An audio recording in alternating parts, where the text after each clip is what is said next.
All right. Yeah, we'll use both. So we're all friends here. Okay, cool. Um, so FYI, one of the things we want to do is do less of these a year rather than 3 celebrations a year. We've talked about that. So we want to kind of reduce the number of them, probably to have like one bigger one throughout the year. That makes sense. So we can then really focus on getting a good crowd here from the outside. That was the whole purpose of doing these later in the day, rather than also having the ones in the morning, which were more internal. So as things progressed, that's kind of where we are now. Obviously, as you see here, it's really hard to keep students at the very last day of the term, and also hard to get like marketing and the whole machine at UAT to really bring other people in from the outside when we're all busy working on the day-to-day of keeping these classes running and stuff like that. So that being said, I think in the future when we have one solid one, we'll have a lot more turnout. But what I wanted to do today, despite that, is that I do want to make it feel like it's a bigger event than it really is. So I'm going to call on all of you who are here pitching to really kind of step it up and make sure that this is a showmanship kind of event, because that way, again, you have it recorded, and I think that's the key part, the key takeaway today for this, is that you have it recorded. When you walk away, you can then show that off to folks as part of, again, the games you made, the group that you're part of with regards to the entire studio here, and then as well just your ability to present. And that's also huge. I know that's something that other folks at UAT and beyond have commented a lot on, is how the game students are able to present their games very well, and I think that's all to you guys. So that's all on your credit, and the way that you put those presentations together, have the videos and the builds, and also present yourself up here. So that being said, I'll get started. I'll go through the typical slide, and then I'm going to have Derek come up and go through the stuff that you want to talk about, as well as the awards. He's doing the awards. Derek will. Okay, you're doing the awards. We can't get Lynn to do it. No, I'll do this. I'll do the intro first, and then I'll have you come up. Sound good? So. Huh? I am streaming, yeah, but now I'll record. Okay. So welcome everybody.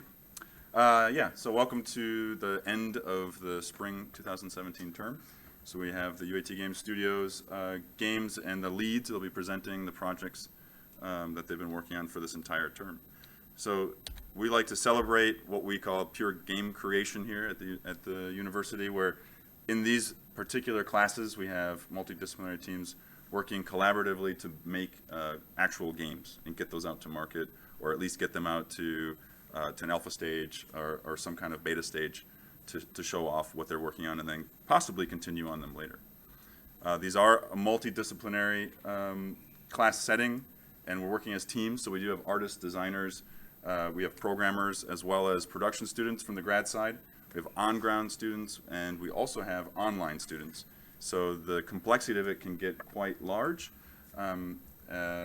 considering that you have different scales of experience, especially when you have grad students coming in. They might even be already in the industry, like we currently have one of them, or they might be coming in brand new, like the 281, the students who haven't actually had the opportunity to work on such a larger project. We use a lot of project management tools that are out there to make sure that we're on track with everything that we're doing, so that we manage our time, including Axosoft and Canvas. So that's we've made a switch this last term from Slack to Canvas, Canvas being our new LMS for the school itself, and we're able to keep all the students in there and have them grouped and organized and communicate through that system, rather than having a third being Slack. So we were able to get rid of that, basically, to bring it all in-house, which was awesome. Before that, we didn't have anything, and so Slack was a big part of that. We're still using Axosoft because it allows us to track our time. It allows us to have burn-down charts, so we know what our velocity is from sprint to sprint. And very similar to other programs out there from Atlassian and other groups, it's very industry standard in how that kind of separates tasks and organizes folks, and so there's a way for students then to kind of tailor that to each project and each team, depending on how many people you have and so on. So we talk about a lot of the methodologies that are typical, again, in the industry, like Scrum and Agile. And again, I've already mentioned things like sprints, and break it down so that we know where we're at all times, and so that people know where other people are at, right? And that helps to alleviate a lot of frustration, helps people work together better as a team, and also makes sure that we know what our goals are and that we're actually reaching those goals. Big part of that, of course, is the documentation. So documenting at every beginning of the sprint and at the end of the sprint, and also for the entire 15 weeks that we're working on these games, so we know what we're working on, through the game design documents, the technical design documents, and other kinds of documentation. That way we're all on the same page. Again, all has to do with communication.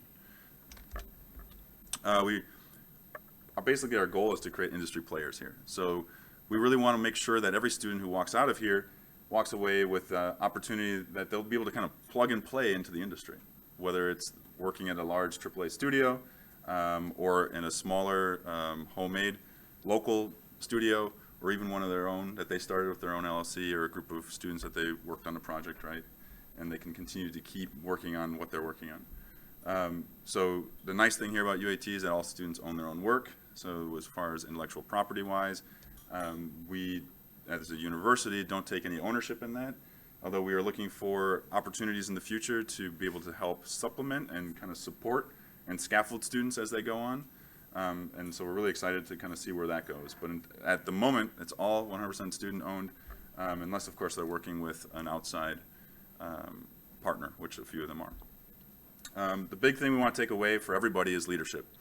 No matter what role you play, as artist, designer, or programmer, or producer, everybody should have leadership of their own goals and their own work that they do. And again, that's why tracking it on things like Axelsoft is really important, because then you start to understand your own abilities and then your value, and then eventually that will help and create a stronger individual.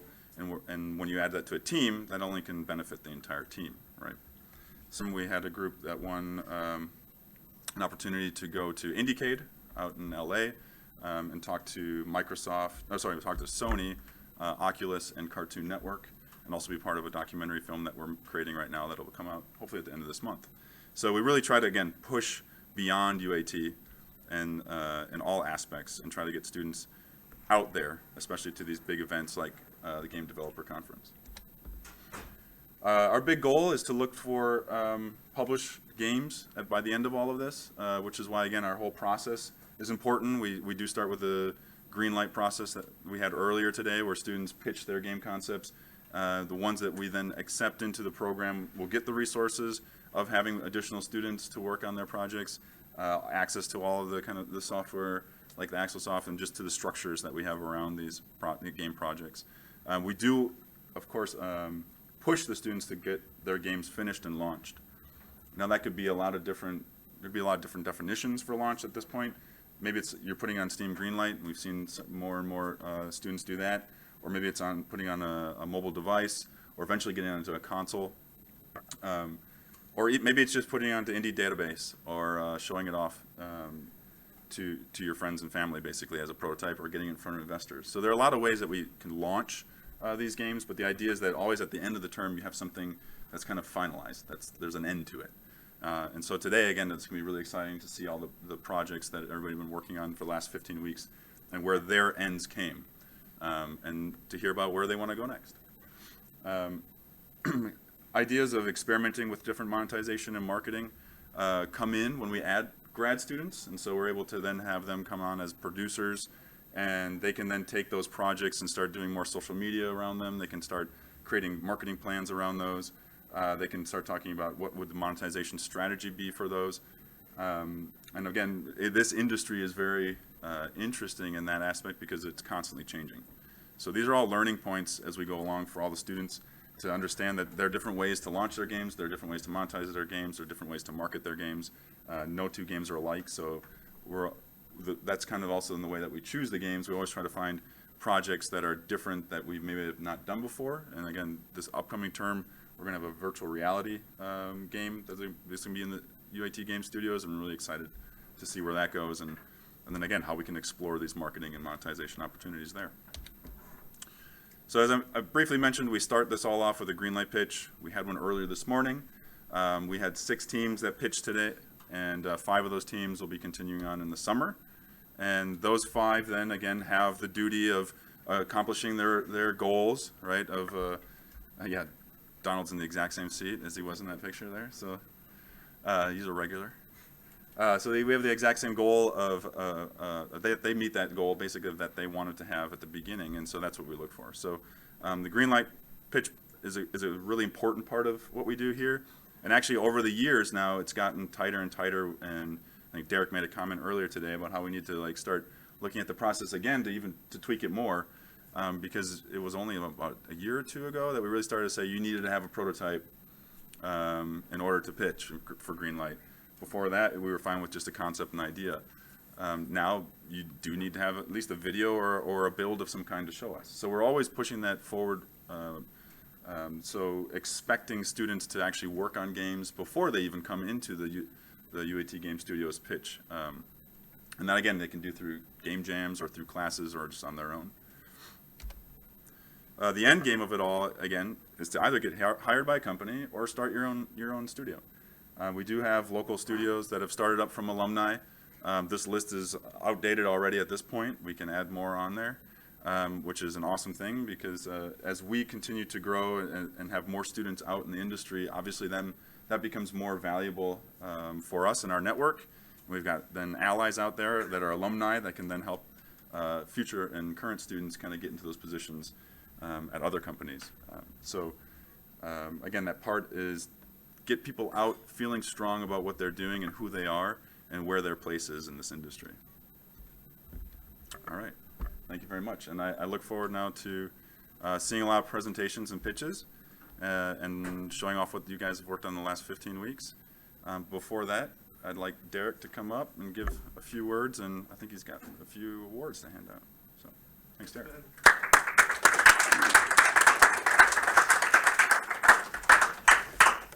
So these are always interesting moments. I get a little nostalgic when these things happen just because I've been doing this for so long.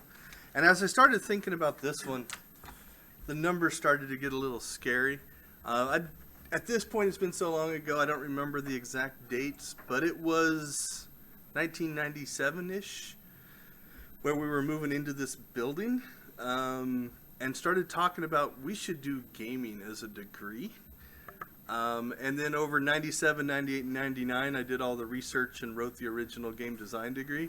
So it's weird to start thinking about this like we've been trying to get to where we are now over like the last 20 years, which looking out at the people in the room is most of your lifetime for a lot of you.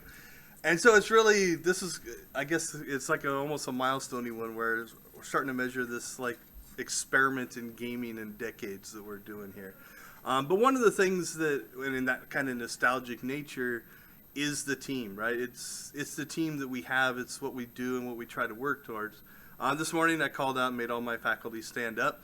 But today and for tonight, it extends beyond just us. We can work our butts off, but without you guys, this stuff just falls apart. And part of that infrastructure and part of that UAT family are the leads. And so that's what we want to start off with today is we want to acknowledge the leads and what you guys do, right? You guys, in a weird way, I don't want to say you put your own growth aside because it is growth in what you're doing, but you're not actually, if you're an artist or a programmer or a designer, you're almost setting aside that for a while to help a team and move a team forward. And that's a very vital part of what we do. So, to get started on that one, let's start with, what do we got first? Island Survivor. Ian, why don't you come down and get a round of applause. You have to put this hand and you have to do this. Oh, yeah. I don't think anybody's taking pictures, but it looked awesome. But again, Ian's kind of the same way, right? He worked on it, actually stepped away, brought the project back. Happy to see the growth that you've gone through, and we thank you for everything you've done. Take it again there. Oh, okay. You have to stay right there and I'll put everybody up front. You have to do right hand for shaking. Yep. There you go. And then this one, okay. It'll work out. Are we moving them over there? Move them over there. Over here. All right, next we have Console Clicker. Ivan, come on down. All that stuff I said about Ian also applies to you. Congratulations. We'll do the right hand this time. There we go. That looks better. Wait. New camera. I'm glad we got the same speed. Foodmeister. We're all equal here. Kyle, come on down. I will say a couple things about Kyle. Kyle had me as a mentor, which means he had no mentor. So he took it upon himself to make this team work because I ran out of time and didn't do it. This was an interesting experiment because Foodmeister wasn't necessarily a game, but it was a group that wanted to do project work. And there wasn't any other infrastructure at UAT as mature as our infrastructure to do it. So we just absorbed it and decided to do it. You're ACS, right? Yeah, so we had like ACS students signing up for the game studio in order to do these projects. And so I am proud of this team for working within our weirdness of gaming, but extending it beyond just gaming. So nice job. And thank you for making me look good because I didn't do anything. Lynn would say, hey, have Derek send me this stuff, and then Kyle would do it. It was awesome. Saved my butt. All right, Morpheus, Roger, come on down. I feel bad. I should say something about Ivan. Let's do a picture first. It's all good. Don't worry about it. Oh, picture already? Yeah, we're going to picture first. You guys have made some incredible progress this term. It's interesting because when you start talking about culture, you're one of the earlier ones that have been like, you kind of hounded us with, what should I do? What should I do? I need to get ready to get into the studio. And you really saw that this morning. That's the way the projects are starting to go. So nice job. Thank you. Who are we missing? Reign of Rebellion. Bart, come on down. There's a slight printing error on yours. There'll be another one. See? Oh. Just kind of obscure it Yeah. for the At least get the excellent on there. Yeah, there we go. Yeah, it didn't print right. Again, one of the things we do like to do is to have an external link, and being a part of that project was definitely helpful for us. Thank you very much. And finally, we have Calculor Donald. I guess I got it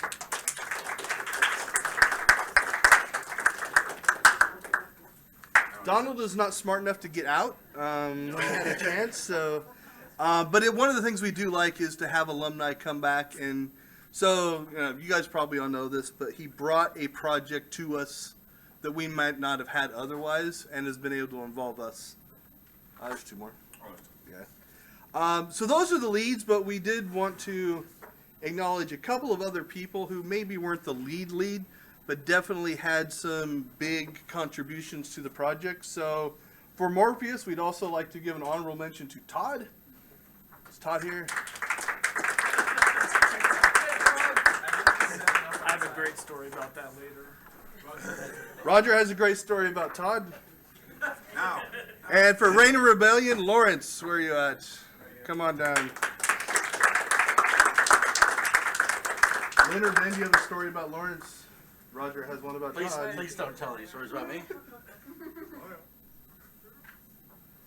All right, so in all seriousness, though, I do want to say, again, we can plan and design and want to do all of these things, but without this layer of the infrastructure and all of you guys as well, we wouldn't be able to do 90% of what we've been able to pull off.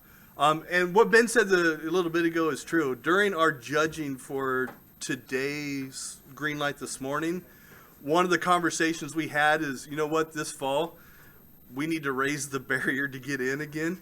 Because it used to be easier because some of the projects just wouldn't meet all of our requirements, and then we kicked them out, and that was easy.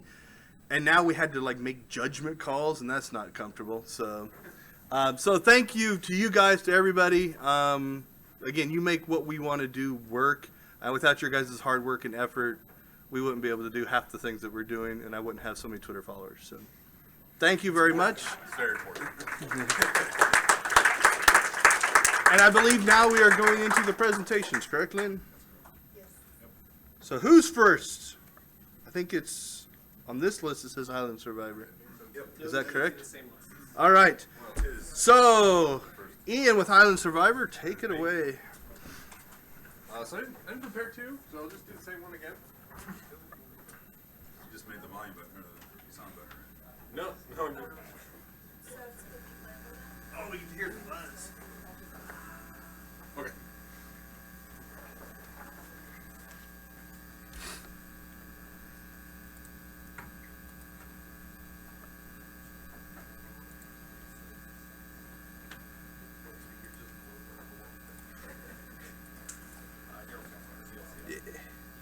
Jack that way for you. Okay, so my name is Ian Goldsmith, and I'm the project lead for Island Survivor. I made a sweet video that's really great in the audio quality, so you guys get to enjoy that. Hello, welcome to Island Survivor, a team-based survival battle arena project. My name is Ian Goldsmith, and I've been playing MOBA-style games like League of Legends since Warcraft 3's Dota mods. I've since joined League of Legends when it separated from a standalone game under Riot Games, because I wanted to support the formation of the MOBA genre within the gaming industry.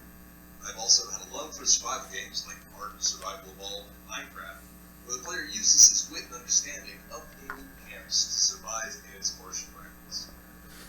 But sometime after, a game called Hero of the Storms came out and challenged the MOBA market.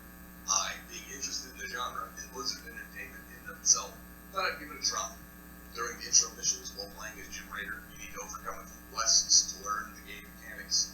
But when that's done, you're teleported to a Nexus and told that you will continue to do battle across the cosmos indefinitely.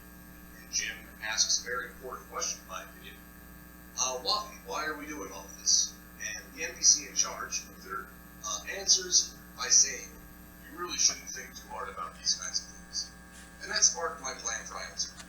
How do you make a MOBA genre game that has a point, where the heroes can be swapped between teams, and it not feel weird to have a character like Jim Raider on the same team as Diablo fighting without trying to kill each other, where there isn't some random vendor offering to sell you items with money that you collected from endlessly spawning minions, and defense instructions that offer no real purpose other than being there to challenge you in that field. So I began designing the Island Survivor project. Island Survivor is a MOBA where teams of players fight against one another to the last team remaining on the map. To maintain my vision, the map would have to be an island that is uninhabited, territory that is unanimously agreed upon by the warring tribes to send their warriors to fight for the glory of the volcano. The tribes would send their best and brightest to the island with the understanding that they will have to fight the other tribes' warriors to the death. This means the pool of heroes the players have to choose from will be the same regardless of the tribe or team they are part of. It would not have a specific or unique names. This means the player will have access to characters like the crafter or the hunter, taking away the individuality of the characters, but allowing the player to superimpose themselves on top of the character they're playing. They would also be able to craft items, equipment, and buildings to aid in being the best team while managing personal resources like hunger and health to stay alive. Once a single team remains on the island, the volcano god blesses the tribe they represent, and they get to go home as heroes. Island Survivor is being developed for the PC in the Unreal 4 engine, targeting PC builds. So this semester's goal was for the player to have access to abilities from their equipment, similar to how Beaver here activates his event Rising ability. The only difference is the player will have direct access to what abilities make up the kit, instead of the hero coming with a pre-built set of abilities. And overall combat. Getting the front-end functionality was great. It opened up a new slew of challenges for the client-server-based programming, but the project needs player interaction, and combat is the answer. So this semester I've had a pretty big roster for help, both on campus, online, and graduates coming back to me at the end. The art team has made lots of progress on the aesthetics of the island, character models, and some equipment. The design team worked on the abilities, what they do, and how the player gains access to them. Combat systems, so we have an idea of how combat would go down based on our abilities, and a recipe list for crafting said items and equipment, while the programmers focused on the combat ability system. Here is a quick clip showing the front end. As you can see, after the game has been launched, the player can either host or join. Either way, they will end up in the lobby level. From the lobby level, the player chooses his desired character and team that he wants to play as in the game. And once everyone is ready to start, the host launches the game, moving everyone in the lobby to the island level where the game officials start. This is the current in-game field of view.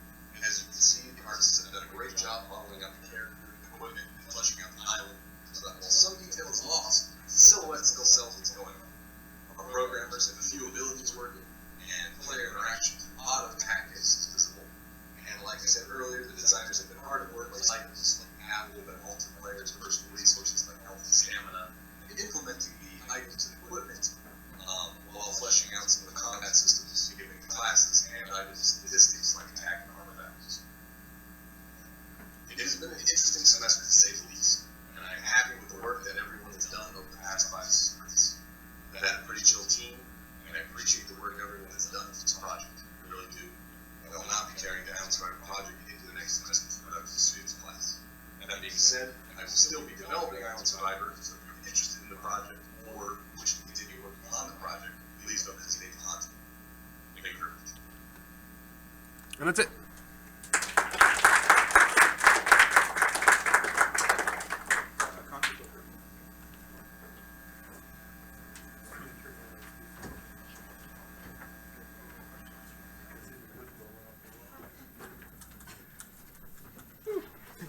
I could hear.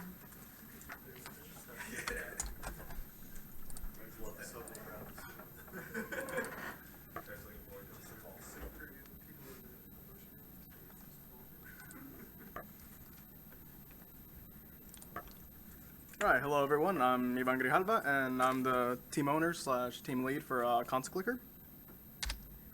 So I just want to show a little video of basically where we started off before the semester and sort of the direction that we were heading towards. You know, initially we had very programmer art based items, which eventually became a little bit more robust, as you're seeing now. And it was through the hard work of a lot of artists and designers and programmers combining everything into something that can be shown and played around with. At first, it was mostly just basic variables that you really didn't have to deal with anything. It would just go along with the time situation. And this can also be interpolated into the dialogue. The dialogue was very linear. There was really no branching points aside from one, but the end result was basically the same. It was a very static story, which wasn't what we really wanted.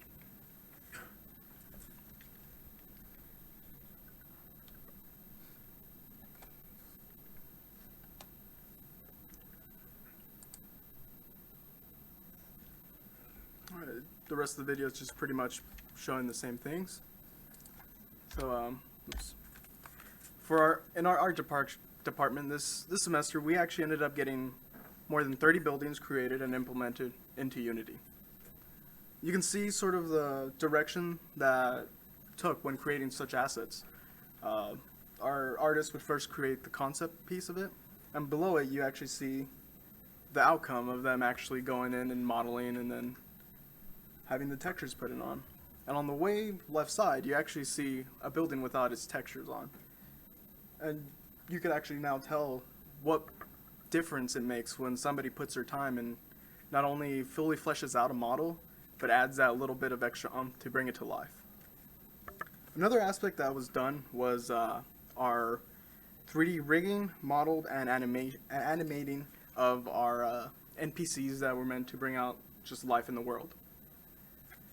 There are 10 of these made, 5 male and 5 female. And there's 10 different textures per each one, for a total of 20 different textures.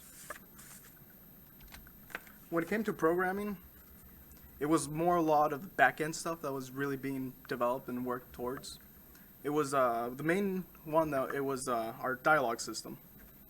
And if you see on the left side, it actually shows a scriptable object that has a serialized dictionary, which really was one of the main focus because it allowed us to have our narrative delivered in a way that the stats can be reached and basically gotten through checking for the keys or values that when you upgraded a building would add it into your actual stat manager.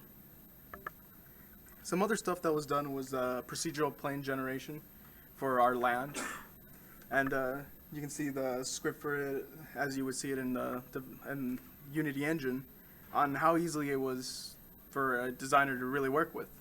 Since one of the main things of when we came to programming, an approach for programming was we really wanted that our designers and anyone else could use it.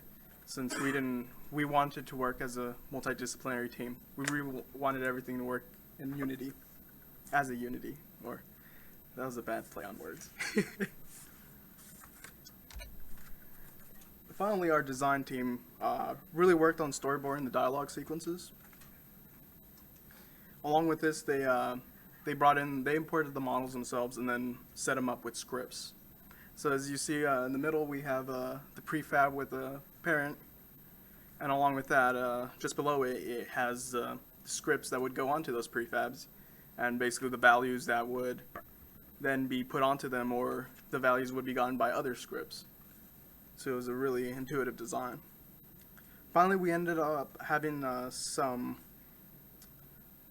design and completion by both the designers and the artists of our 2D characters, since we wanted a low poly style that really invoked feelings, invoked an essence of the player themselves putting themselves into these characters, since it didn't really have any way of us as designers putting much into those characters.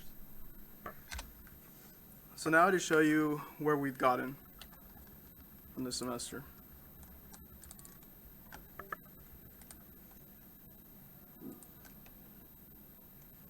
The game was meant to be played on mobile, so some things are going to be stretched out on a computer.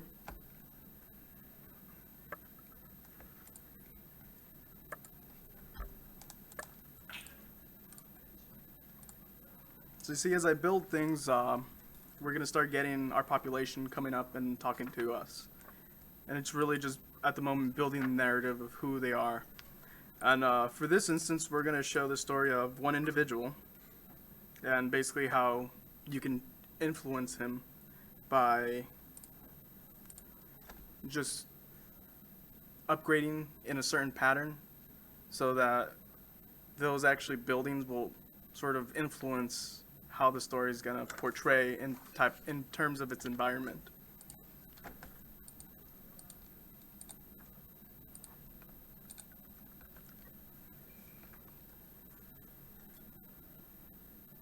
As we can see here, James, our titular character for the moment, he's been having a little bit good. Production has been going up, and he's finally meeting more people because of the boom due to us building some houses and industry. But now we see that some other unsavory characters have begun to come in thanks to there being that influx.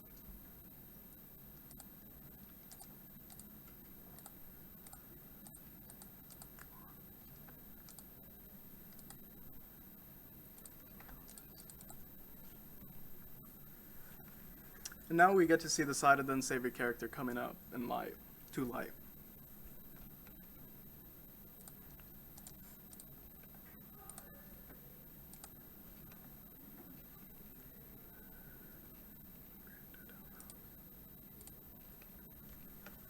And as we decided to progress with having more town relationships with our upgrades, there are more people coming in because it's a good neighborhood, which means that James himself is having a good life. He has a child on his way, and he's finally going to be able to move to a bigger house because there's more available.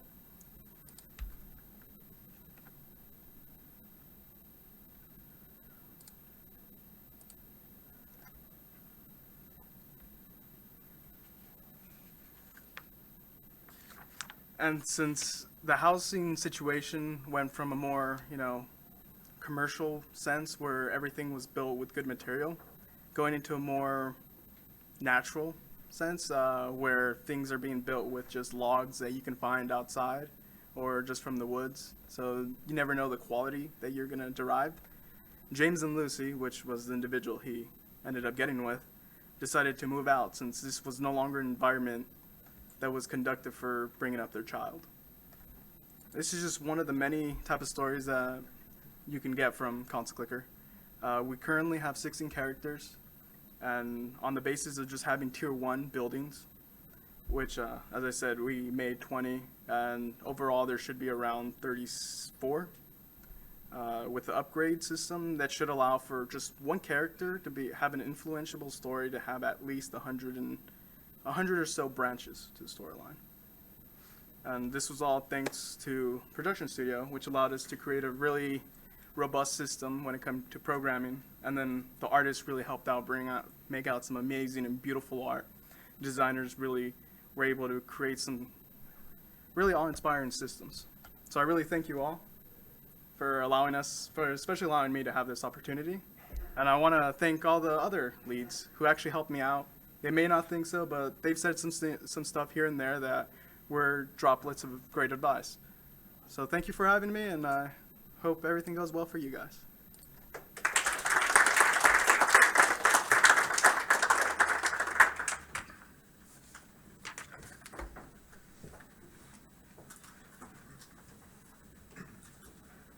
Alright, so I'm going to kick this off with a video kind of showing off our intro area to our game. So I'm going to pull that up real quick, and then I'm going to go over a slide. I'm starting to get sick, so I'm kind of hazy.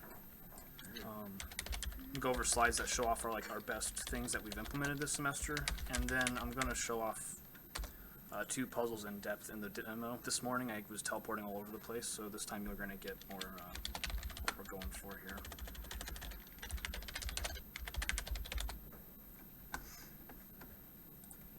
Okay, should be in here under Morpheus.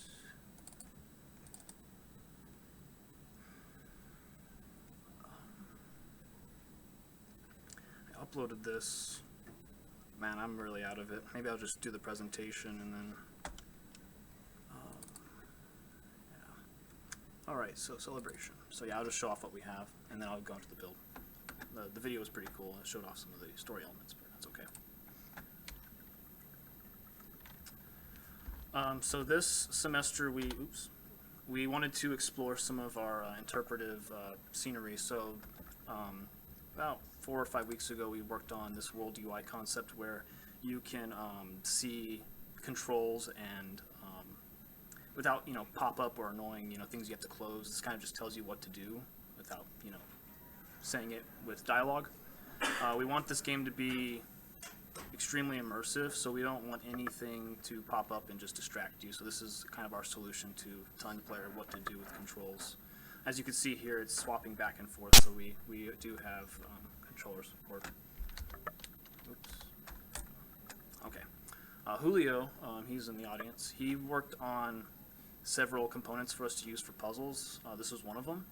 We're going to obviously swap these boxes out for like mushrooms or anything that really bounces in the world. So this is something that we're going to start using next semester when we start filling out our different areas. In terms of design, we had some pretty cool concepts illustrated. As you can see here, this is quite a detailed dungeon that uses the cockatrice and the mouse and I believe another form. And each room kind of progressively gets harder. This was Xavier's work. I'm quite proud of that one. We're going to be white boxing this out soon. The other one you see right here was made by Jonathan. He's very creative with his puzzles. So this one is using the flower pollen to kind of draw a symbol. And so you switch to the wolf to see that symbol. So we can use those to kind of make these really interesting puzzles. They're not just, flip a lever to, open the door or stand on a pressure plate. They're much more than that. And we have quite a bit of those. I don't know what that, okay. Here's a video showing off our forms. I'm going to kind of jump that down and then kind of just jump through it. Beginning of the semester we had a sphere for the slime. We were able to swap that out with more of what we're going for. You can see he has 4 eyeballs. Our wolf was a cube, so we've definitely changed him. We need to get him textured. We just kind of slapped on a random texture Harlan made and it turned out okay. The hero was a cylinder. I think the mouse was probably the only one who had a model, and it was actually made by me. And I'm a programmer, so that was something new for me to explore. It was only me and Todd at the time working on this, so yeah, there's my mouse model. You can't really see it, but if you zoom in, I marked areas pink for the ears and all that. It was interesting. And we had some new additions this semester. These were conceptualized after afterwards, after the pitch. So we had the cockatrice. This used to be a chicken. I worked with the designers, and we decided maybe we should make it a cockatrice so we can have that stone ability, so we can do weights and freezing things in place. Metal Knight, he's the electric bug, so we're going to have an area where it's all mechanical and there's pylons. The skeleton, he can shoot arrows. His bow is not here, but it is in the build. And I think that's it for our forms. We do have some more lined up, but we're not going to be adding them next semester. We just want to focus on making a really polished demo. So yeah, we're just going to stick with these guys for next semester. If you're interested in what we're going to do next, we want to do an underwater creature, Majestic Sea Flap, so a manta ray or manta, I don't know what they're called. There's the Chiron who can decay and grow things, and then we have one who can kind of invert the world, which is the Shadow. But those are just concepts that we haven't really messed with yet. One of the things we worked on about 3 weeks ago was this world streaming concept. We started realizing that our game was going to lag at the rate that we were working. So this is just kind of a quick demo showing off what the programmers worked on. So this is called world streaming. The parts that the player can't see we're not loading in. And when they cross through those white things, which are called portals, it will actually turn on terrain. And each one is hooked up differently, so the middle one knows its neighbors, the one on the left, the top knows its consecutive neighbors, all that stuff. Quite a bit of setup in the inspector, but it can help us in the long run when we do big tiles. This is kind of just on the small scale, showing that the technology works. And along with that, we're using a built-in cooling thing that Unity has, which kind of just renders what's in view. So we're mixing the two together so we can get really solid FPS. Julio, like I said, he's been working on things for us. This is still a work in progress, but you can see he has it pushing, and it's trying to animate and lock onto it. There's a little bit of polish we have to do, but it's coming together. Jesse, I gave him an award this morning. I haven't shown off a lot of his stuff. I realize now that I should have done that more, but here's our sword pedestal concept, and these you'll find in the world, and you'll plug your sword into them, and what they do is they connect pieces of the land. So like you saw with the bridge, it comes together. The land can also come together, and so this kind of spins when you activate it, and then a chain will shoot out the back of it and grab onto it to land and pull it. And he made that in an hour. He's so quick. I just throw my ideas at him, and he's like, okay, let's play with them. So I'm going to show off the build in more detail, because I know I kind of rushed that, so. Let's make sure this is not windowed.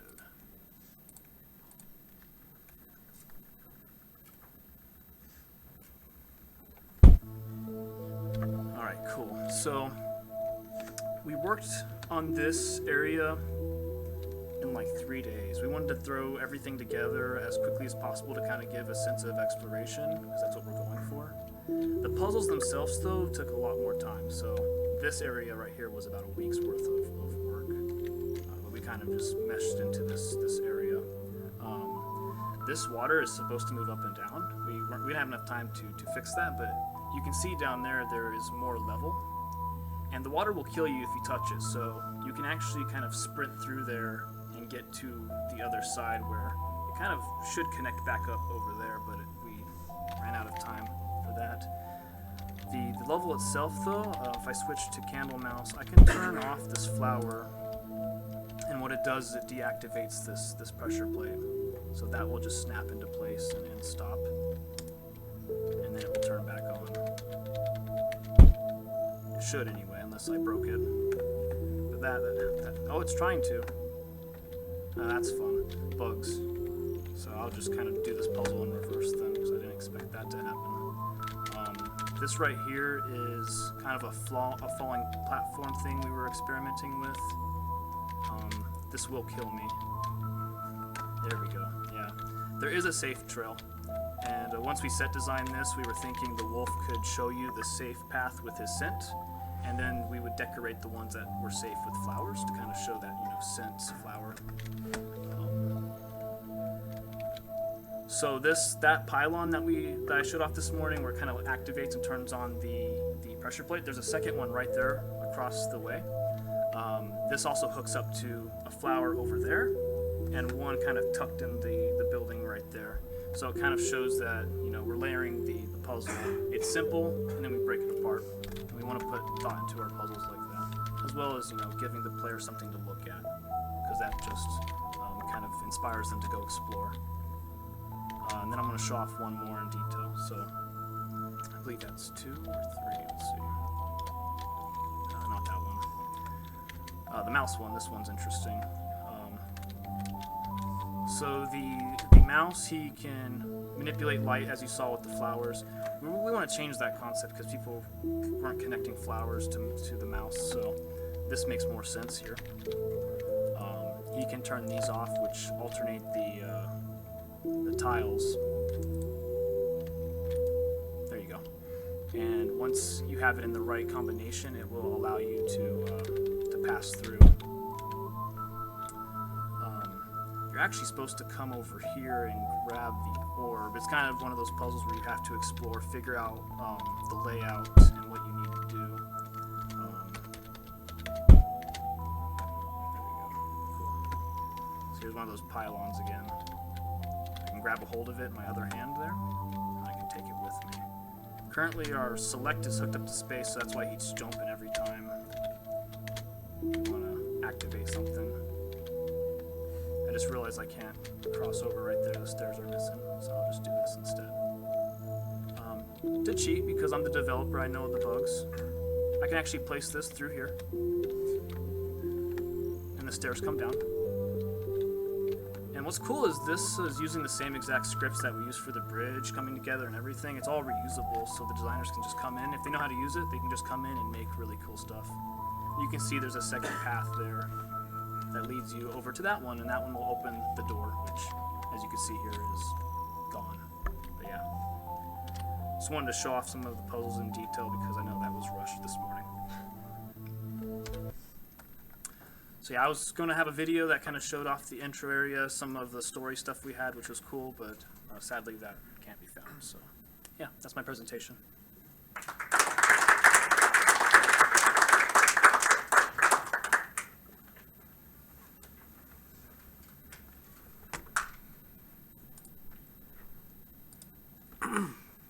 Hello everyone, I'm Bart Driscoll. I'm the project lead for Reign of Rebellion.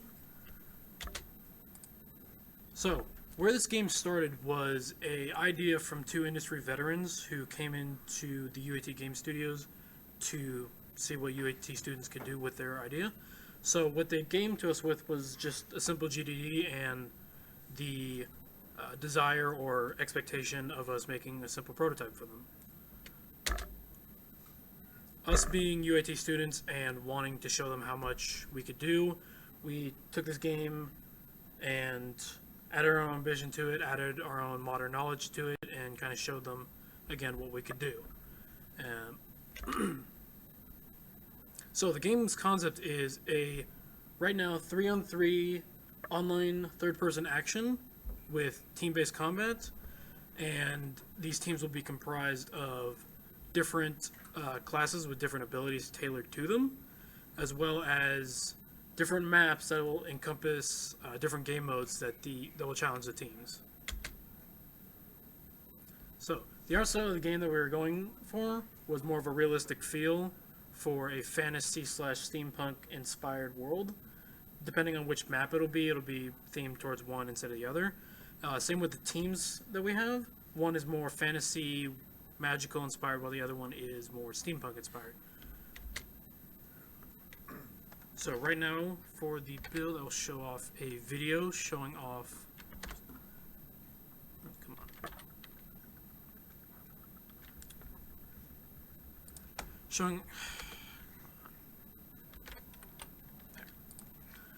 Showing off the world we have right now, as well as the different classes we have on each team.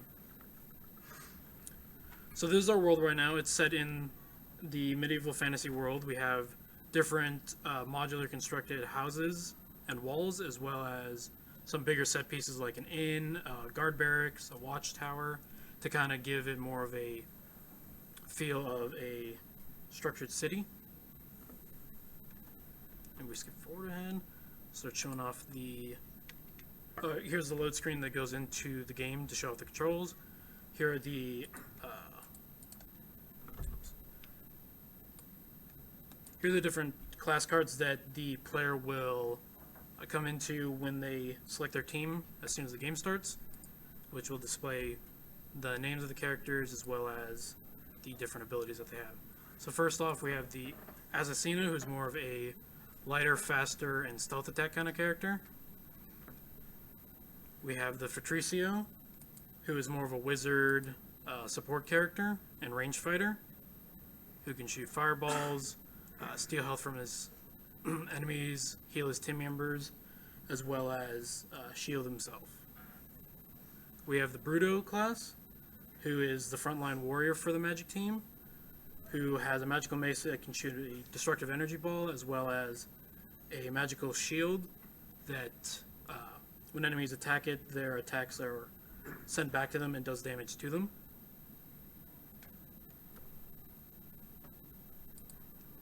And here we have the other team, the more steampunk kind of team. First up is the Quara, who uses a pump action clockwork kind of crossbow, as well as proximity mines and a ability that lets them shoot a more enhanced shot to do more damage, but it does take more time to load up. We have the Ferno, who is the support class for the steampunk kind of team, who is more of a support character who can set down a device to heal herself as well as her teammates, and an electrical trap to set a damaging area of effect electrical trap for enemies that wander into it. And lastly, we have the Bolva, who is the steampunk's team frontline warrior, who has a stronger shield that can extend to cover more of himself, as well as his longsword and concussion bombs to help disorientate and push away the enemy.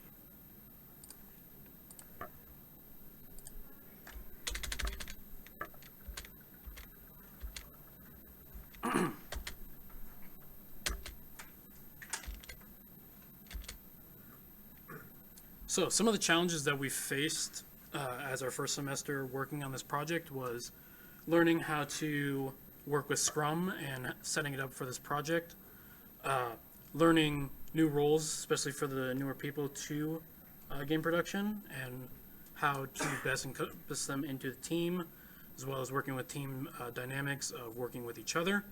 And like every other team, every other game, we ran into some game-breaking bugs that kind of tested our ability to fix them on time and get the game ready. And lastly, figuring out what kind of features and how to implement them into the game so that they feel part of the game. And moving forward, going into the next semester and hopefully a semester after that maybe, we want to get more maps into the game that will encompass different game modes, as well as custom character models for each of the classes, some more lore and world building to help explain who these characters are, what they're a part of, why are they fighting, as well as going back and refining our past work. So, what do we need to accomplish this going further?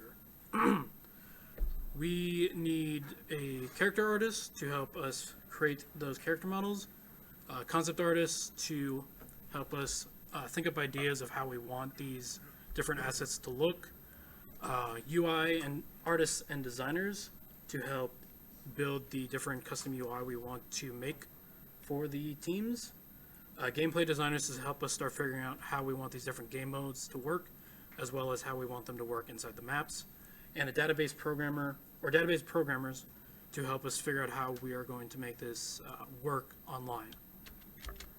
Thank you.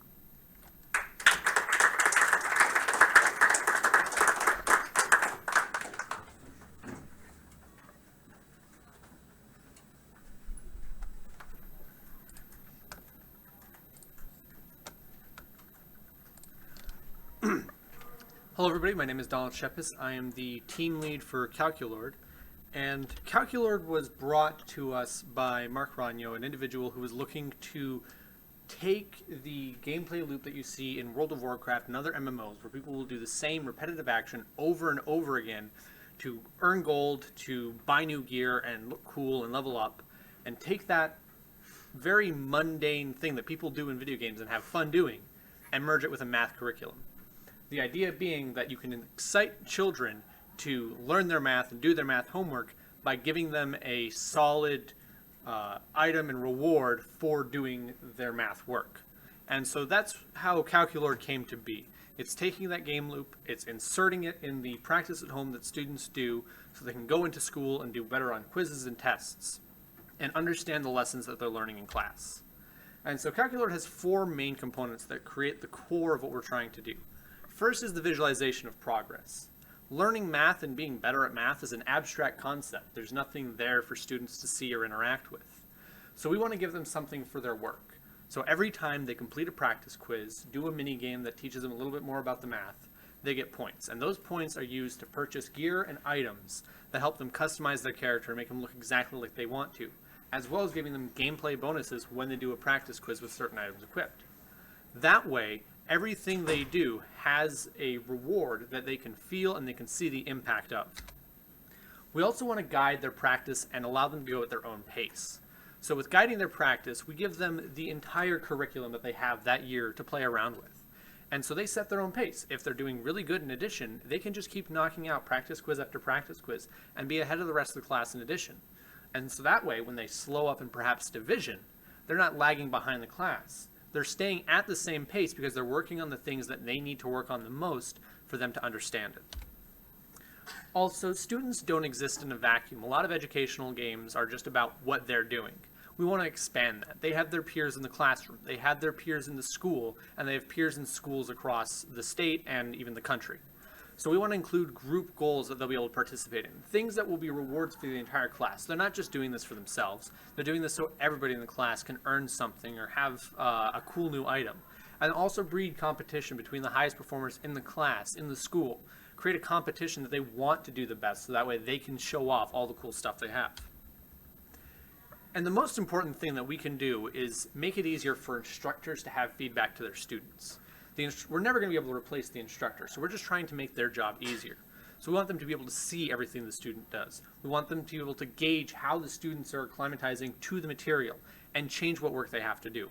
If a student's struggling in addition, they can take away some of the subtraction work they have to do and give them more addition work. That way they're keeping at the same pace with their peers, and it's the instructors able to guide and customize each of their curriculums to what they need. And that's the ultimate vision. We're here to supplement teachers, to make their jobs easier. We want to assist them in reporting. If everything that they see the students doing in Calculord can be easily converted into a format that allows them to send reports to state standardizing agencies and to principals and whoever needs that information, then we should do that and make it easier for them. We're also allowing them to have an easier way of personalizing the lesson plan for each of their students. And by replacing homework and making it something that students actually want to do to earn the points, we eliminate the issue of students not even engaging with the material in the first place because they didn't want to. And if we're constantly engaging them at home, we're doubling the amount of time that teachers have to get their students to learn whatever subject they're focusing on. And so this last semester we had a pretty large team.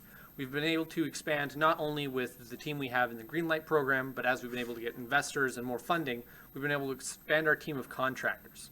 And with that, we went from what we had at the end of last semester, which was a build that we were all pretty proud of. Let me turn up the speed as I talk. It had the basic functionality. You're able to register, you're able to do practice quizzes, but it wasn't really pretty. And we ultimately found that some of the directions we were going with the art style and the way we were going to present a lot of the information to the kids wasn't really going to work out. It was kind of bland and almost in a way a little patronizing with the kind of cutesy art that we had. We realized that kids don't really want that. They want to kind of be treated like adults. And so with that, oh, that's the wrong thing. We made a number of changes to Calculord. We darkened everything up. Something Mark likes to say is we want to be the bad boys of education, because that's something that's going to be enticing to kids. I mean, I remember when I was a kid, I always wanted to see the stuff that the adults were doing. I wanted to see the adult TV shows and play the adult games. And we're giving that look and that aesthetic So that way there's something for them to kind of feel like maybe they're getting away with something that they shouldn't be doing, but it's still all content appropriate. And so we've got a number of systems working now. You're able to equip items, you're able to have those items actually have an effect in the gameplay. So you see here, when I answer a bunch of questions wrong, my health drops, but I do get some bonus time. And it's going to be all about how the students balance their earning of points and what equipment they have and what bonuses they get from that equipment. That's going to ultimately dictate how they choose to customize their character in Calculord. We've got a fully functioning shop where you're able to go in, you can equip your items, which will have a different stat effect. And we've got numerous slots that we're hoping to expand and contract as they go throughout each grade using Calculord. And these all have a demonstratable effect in the application. We have a shop that completely checks with our back-end play fab, so that way it's impossible to give yourself whatever items you want. And it's all that validation so that we were secure. And here you see, previously when I got all those questions wrong, I lost 6 points of health. Well, because I've got nice armor, I am now not losing as much health every time I answer a question incorrectly. And we're always making sure to show the students what they should have gotten when they answer a question incorrectly. We also have plenty of tracking. We have things like graduation tabs that show what are you earning towards when you're going to graduate, what achievements have you unlocked, what titles are you getting, so that they constantly have something giving them feedback on the progress they're making this year. You can visit us at calculord.com. You'll be able to see all the progress we're making with fundraising, what we're going to be able to do with that money, and what we're currently in the state of building. And I hope to see you all next semester as we continue to develop Calculord and we help students battle monsters to master math. Thank you.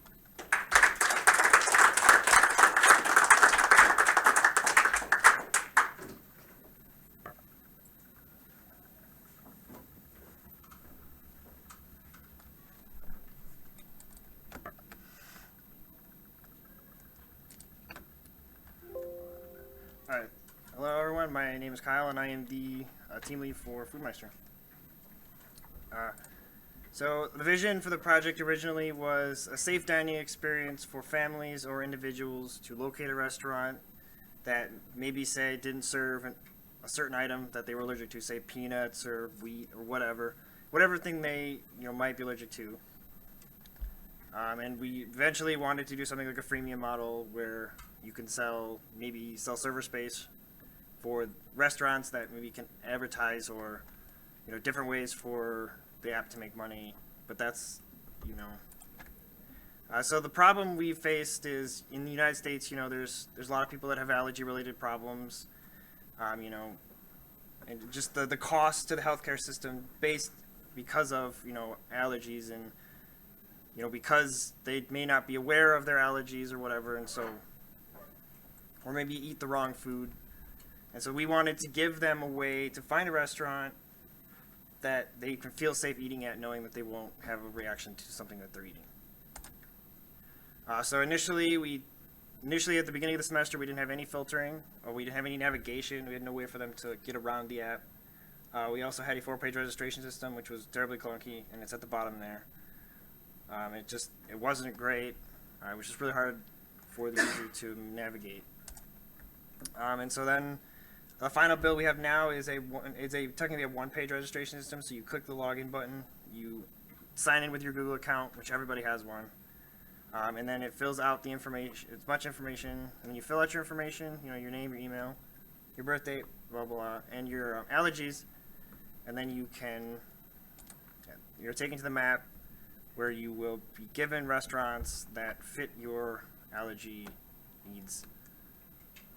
And like I said, it filters through the results. We now have a fully working filtering system. I just got that working last week. So now it effectively filters how it's supposed to. And you can, if you have more than one profile, it will take into account all of them unless you disable one or you tell it not to. And you can do that at any time in your profile screen. You can then tell it which one you don't want to filter. If I don't want to filter, and maybe somebody else, if I had a son or whatever. If I had kids, then maybe they can use the app to find one if I'm not going with them or whatever. So there's a way that you can turn off different profiles. These are some of the competition. These are the only two that I found. I'm doing all my research on all of them. These are the only two that actually physically do exactly what some part of what we do. So Allergy Eats is kind of like they kind of don't have profiles. You just search anywhere, so there's no way to like customize it to fit you, and you have to do kind of a lot of work to get it to work for you specifically. So future growth, I want to have, now that the proof of concept is done, I want to allow us to take it to the web. So if they're on a computer, they can do the exact same thing as they can on the app. It's just opening up the door for more ways for them to interact with the platform, and maybe they don't have their phone with them or whatever. Just different ways for them to use the app and use the system that we have in place. Allow them to favorite a location, so they can maybe just display favorite locations instead of doing a new search. There's different avenues that we can go with that. Also, allow them to request a location to be added to the database. You know, if they find one that's out, if they're out and about and they find one that's not with our system, they can request it to be added for other people to experience as well. More registration options. I want to add Facebook, Twitter, you know, actually have a username, password type login. And also, I've been talking with some people and they ask why there's no gluten option, and so that I'd like to add that in eventually as well as another way for people to use the app. This is the team we had. We kind of had a small team. It was myself. I did the iOS app. Raymond did the Android. We had Tony, who did our UI design, and Rachel did the art for us. Thank you.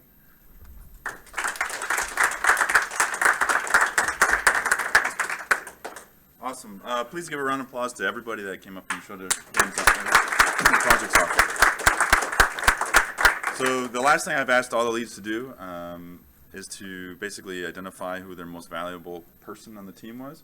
So the MVP award. So if I could have all the leads come up with your awards, we'll just go through those and we'll make sure we then celebrate all of your most MVPs basically.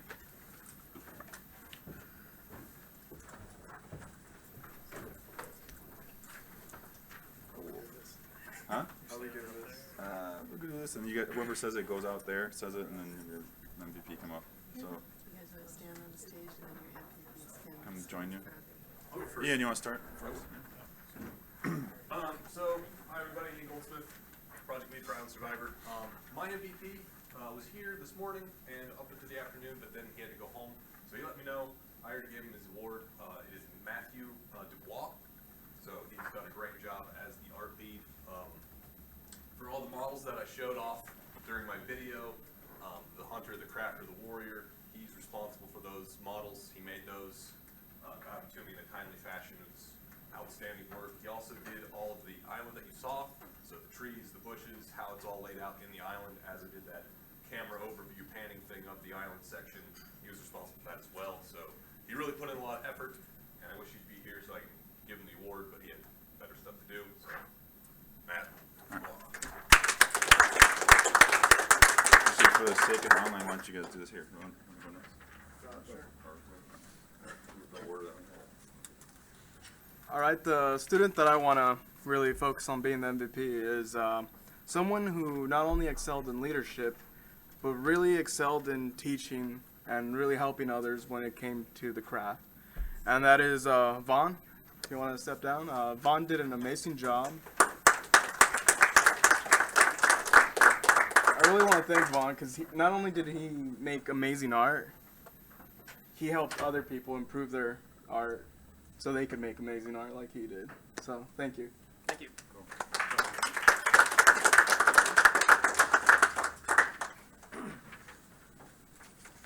So, our MVP for Reign and Rebellion was someone who really went above and beyond to not only accomplish everything he set out to do, but learn new things, help others, make sure the game was running excellent, that everything was getting done on time, and that is our programmer, Chase Modry.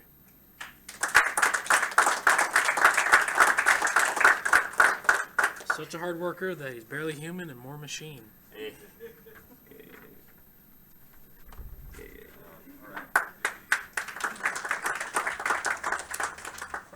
So I told you earlier I had a story about Todd. That guy is stubborn. This morning I was typing his name into the award and he closed Photoshop on me because he doesn't want the award.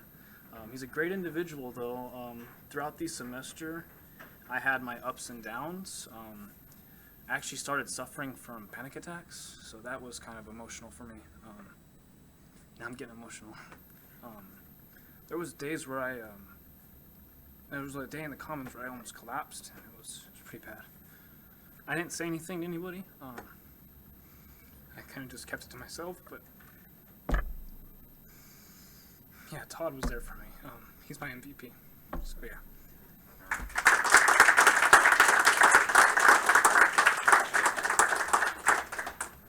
I have to say that my MVP is not here today, but it's Raymond. I think because when we started the semester, we were both working on the Android app together. But then when I started working on the iOS app, he took it upon himself, kind of do the Android on his own. Since I wasn't there as much, so he kind of had to, go above and beyond and do what he needed to do to get it done. So he's my MVP.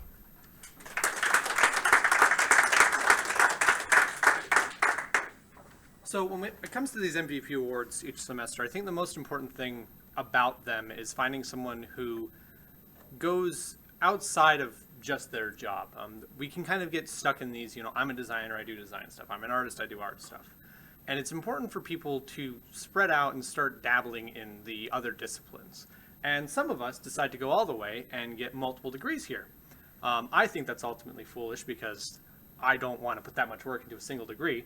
But somebody here does, and that's Zach Worrell, who has done great work not only building out everything we asked for in our quiz systems, he also went way above and beyond and did all of the stats. When we wanted like 4, and I turned around and, oh, he's done them all. I couldn't stop him. So, Zach, this is to you, man.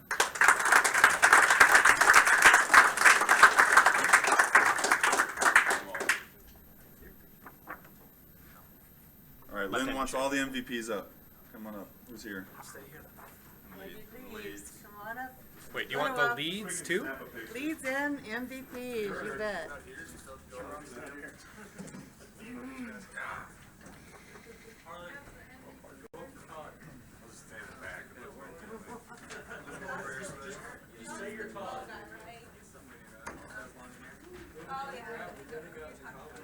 Of course, I had to give the one guy on the team taller than me the award. Just driving in here by force. Tell them there's something wrong with the bill that he needs to come in. Chocolate pudding. Guy game developers with ponytails are all interchangeable. Not all of them have beards. There's 2 people missing from this group. I'd like to identify major contributors to the UAT Game Studios. My MVPs, Derek Clark and Ben Riker. Come on up. Did I get out of this bed? And now somebody gets to take your picture. We don't have to be in Take the a picture. I use this. It's called throw it on the ground. There you go. You guys can be the coaches of this group.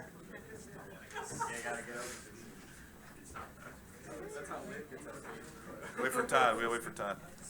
Why am I sandwiched between 2 of the few people that are taller? Go over there. George.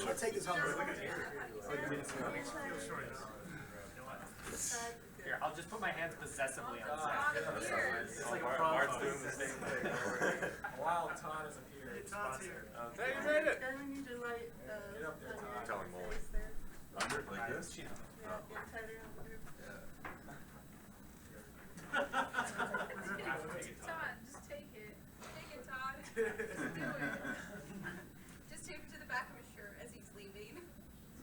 All right, everybody say the semester is over. It's over. All right. So yeah, before we all go,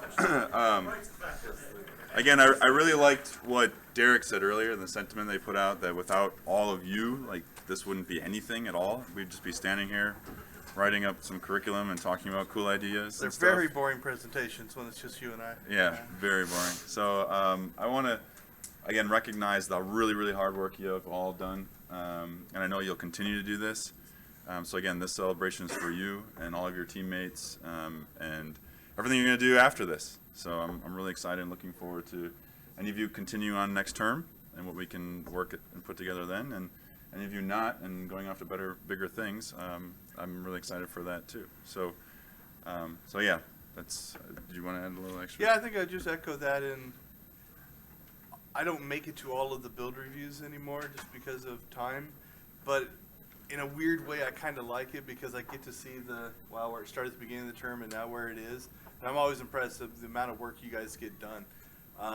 You know, given that we're not working 40 hours a week on these, right? You guys have some other things, you know, maybe some school here and there that you're doing.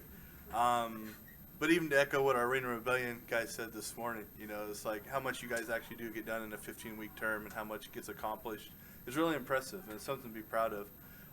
And the conversations that I hear, you know, you guys are having the conversation about optimization and why we did this and we moved this for time. We did this because of this constraint and things like that.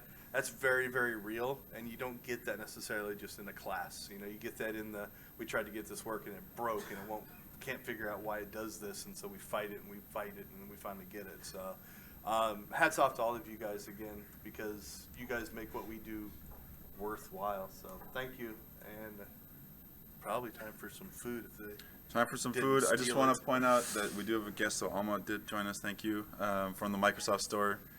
So as part of that next stage, they're doing a LinkedIn workshop, a couple of them next week and stuff. So either way, and Ashley mentioned that they have some openings over at both Microsoft stores, I think, looking for game. Cool. So yeah, make sure you guys stay and mingle and. And Ben mentioned it talk this to Alma. morning. Next week, May 4th at 4:30, Joe Ibarra is doing a presentation here in the theater. Everybody's invited to come see it. Again, you don't often get a chance to talk to, what do we say, number 4 guy at EA? 4 or Fourth 5, something like employee that, or yeah. something at EA. He's seen a lot. So, you know, take advantage of those kind of things, right? That's part of our community, and it's that networking, and we get to know each other, and you know, shake his hand, introduce yourself, because you never know when you're looking for a job where he might pop up, or somebody he knows might pop up. Somebody who got hired by Joe might pop up. You know, those kind of things, how this industry works. So take advantage of it. I know it's during the break, but it's definitely one of those opportunities you don't want to miss on. Yeah. So I have nothing else. cool. So a huge pat on your backs, and last round of applause, everybody. And we'll end this term. So cool. See you guys out there.